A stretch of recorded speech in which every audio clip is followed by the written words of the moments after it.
Хәерле имин көннәр, укучылар.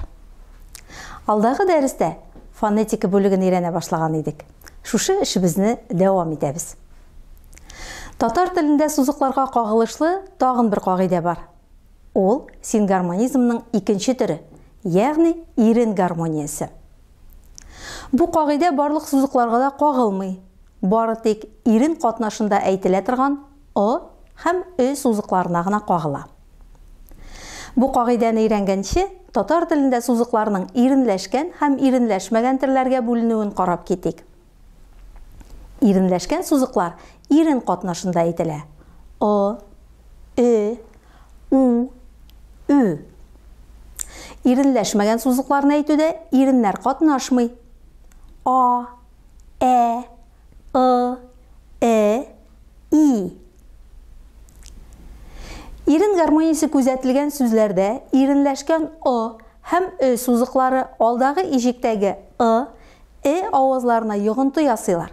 Аларны иренләштерәләр.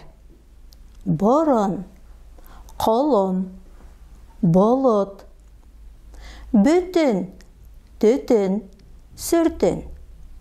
Иренләшү процессы сүзнең тамырына гына түгел, ә кушымчаларга да кагыла.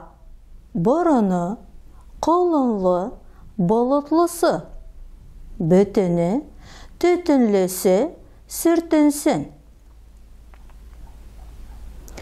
Бу кагыйдә бары тик әйтелештә генә. Ирен артык хәрәкәт ясамас өчен бер җайлашкан көе шушы кагыйдәгә буйсынган барлык сузыкларны әйтеп бетерә. Язганда исә икенче бер кагыйдәгә таянып язарга тиешбез. Татар телендәге сүзләрдә о һәм хәрефләре сүзнең беренче ижегендә генә языла. Калган ижекләрдә о, ишетелсә дә хәрефләре языла. Әлеге кагыйдәгә кушма сүзләрдә буйсына, чөнки без аларны ике сүз итеп карыйбыз. Өч почмак, бер бүтән, төнбоек. Күргәнебезчә, сүзне икегә бүлгәч, хәрефләре беренче ижектә булып чыга. Шулай итеп, без татар теленең сузыкларга караган тагын бер кагыйдәсен өйрәндек. Ул ирен гармониясе. Хәзер инде мондый сүзләрне әйткәндә дә, язганда да хата ясамаячакбыз.